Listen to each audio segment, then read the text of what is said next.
Alright guys, in this video, what I want to do is I want to talk to you about proper layout constraints and how to set up your items on your screen so they're adaptive to every layout. So what I did already is I started a brand new project. So let's go hop over in the main storyboard. And we can see, and before, again, what I did is I just clicked use size classes and unchecked this, and it gave us that little iPhone that resembled our simulator. However, that wasn't really the proper way to do it. I mean, whenever we're just testing things out and looking at cool little demos, learning how to develop, it's fine. But that's never going to work because our applications, they need to be adaptive to every layout. Every single Apple device, preferably, and also whenever they rotate it. So a bunch of different screen sizes, a bunch of different orientations. So let's go ahead and learn how to properly design a layout. So the first thing I'm going to do is just add some items on the screen. So I'm going to add 4 buttons. So a butt, and I'll say like a top left. And I'll adjust these in a second. Top right, bottom left, and bottom right.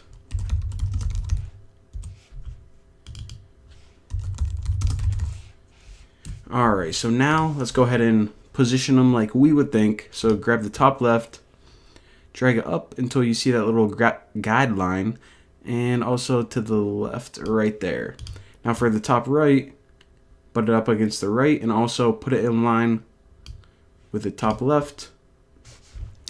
And for the bottom left and bottom right, let's go ahead and do the same thing. Alright, so that looks pretty good. Right like that. Again, this is just going to be a really simple example. And actually what I'm going to do is I'm going to take like, what can I get? Maybe a label to stick in the center. Let me get a text view. We haven't used that yet.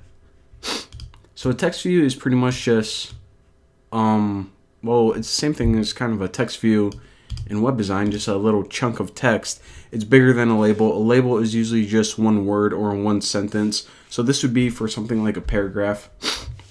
And I have like snot in my nose, so, you know, that's pretty disgusting. Alright, so now what we need to do is run this bad boy and check out what goes wrong. And let me run it on like an iPhone 5 or something.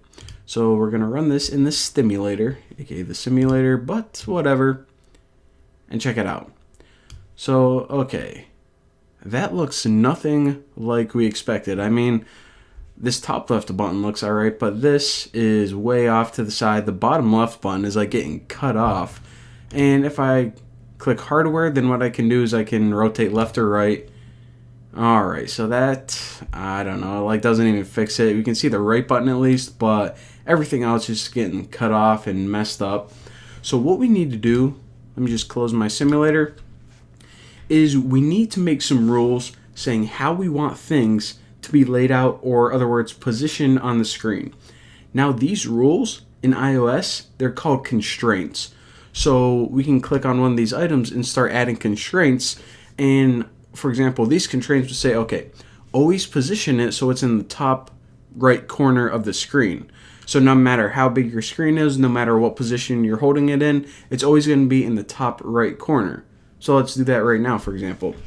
So what I want to do is actually close my file navigator right here, and to do that I'm going to click this little icon, hide or show the navigator, and I'm going to open up this by, if you go in this file at the bottom left, you see this tab. So this allows you to see all of the items on your screen. Each of these refer to a different object. For example, this top layout guide is just a little reference where the status bar would be. You know, that little black bar that says the time and the battery life. The bottom layout guide is just the bottom of your screen. The view is, just think of it like the overall screen in general. It's the container that holds every other item on your screen, on your interface. So the view is just the basic screen, the main screen. These are all the buttons. And of course, that is the text view. So again, like I said, the first thing we want to do is we want to add a rule to this top right button. And that rule, technically called a constraint, is going to say always position this in the upper right corner. So make sure that you have your view selected and your top right button selected.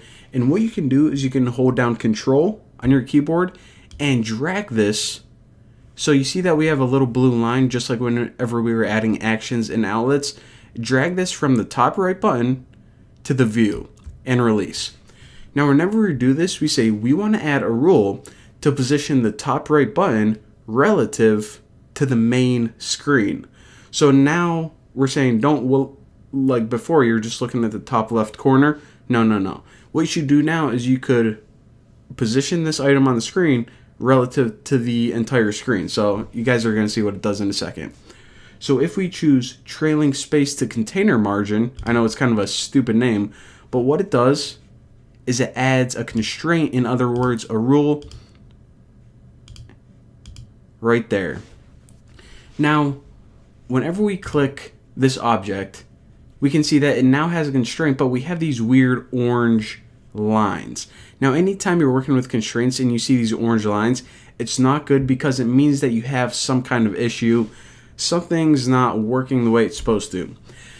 Now, the reason that we have this issue right now is the way we position this is we need two rules. First, we need to say where we want it to be positioned horizontally, and the other one is where we want it to be positioned vertically. Now, that first thing we did, it just takes care of the horizontal position. It gives it a little bit of padding on the right hand side. Now, if you click this little red arrow, then it's going to give you some more detail. It says need constraint for Y position. So essentially it's yelling at us. It's like, hey Bucky, you told me where to position it left and right, but now I need to know where to position it up and down. So let's go ahead and back by clicking structure and do that right now. So probably the easiest way that we can do this is this. Go ahead and click this again and hold down Control and drag it back up to the view. And now we want to add another constraint. And this constraint can just be top space to top layout guide. This pretty much means just butt it up against that top layout guide right under the status bar. So now, whenever we click it, it now knows how to position it horizontally and vertically. So what we can do is just run the simulator and test this out. All right, pretty cool.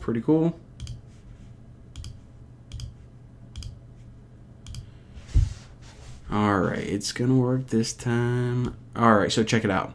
So unlike before when this button was way off over in no man's land, right now it's in the top right corner. But let's go ahead and try to rotate it. Something's probably gonna mess up. Rotate right. Look at that. Looking good no matter what way we rotate it. And also, if we ran it on an iPad simulator on an iPhone 6, it would always appear in the top right. Pretty stinking awesome. So it follows those rules, but now we have to fix all these other things as well.